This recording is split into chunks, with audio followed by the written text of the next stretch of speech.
CM Revanth రెడ్డికి పుట్టినరోజు శుభాకాంక్షలు తెలిపారు మంత్రి పొన్నం ప్రభాకర్. సంక్షేమ జనాకర్షణ పథకాలతో అభివృద్ధి పదంలో రాష్ట్రాన్ని ముందుకు తీసుకువెడుతున్న రేవంత్ రెడ్డి కలకాలం ఆరోగ్యంగా ఉండాలని మంత్రి పొన్నం ప్రభాకర్ కోరుకున్నారు.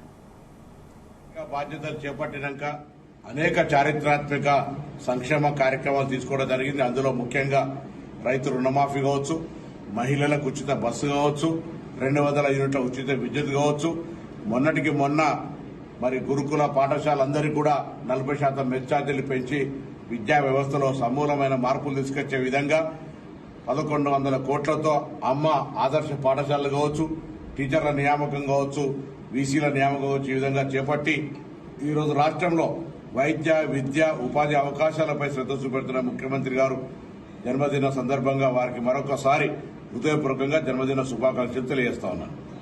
తెలంగాణ ముఖ్యమంత్రి రేవంత్ రెడ్డి గారికి జన్మదిన శుభాకాంక్షలు. ముఖ్యమంత్రిగా బాధ్యతలు చేపట్టినాక అనేక చారిత్రాత్మక సంక్షేమ కార్యక్రమాలు తీసుకోవడం జరిగింది. అందులో ముఖ్యంగా రైతు రుణమాఫీ కావచ్చు, మహిళలకు ఉచిత బస్సు కావచ్చు, 200 యూనిట్ల ఉచిత విద్యుత్ కావచ్చు, మొన్నటికి మొన్న గురుకుల పాఠశాలందరికీ కూడా 40% మెచ్చార్జీలు పెంచి విద్యా వ్యవస్థలో సమూలమైన మార్పులు తీసుకొచ్చే విధంగా 1100 కోట్లతో అమ్మ ఆదర్శ పాఠశాలలు కావచ్చు, టీచర్ల నియామకం కావచ్చు, వీసీల నియామకం కావచ్చు, ఈ విధంగా చేపట్టి ఈరోజు రాష్ట్రంలో వైద్య విద్య ఉపాధి అవకాశాలపై శ్రద్ధ చూపెడుతున్న ముఖ్యమంత్రి గారు జన్మదిన సందర్భంగా వారికి మరొకసారి హృదయపూర్వక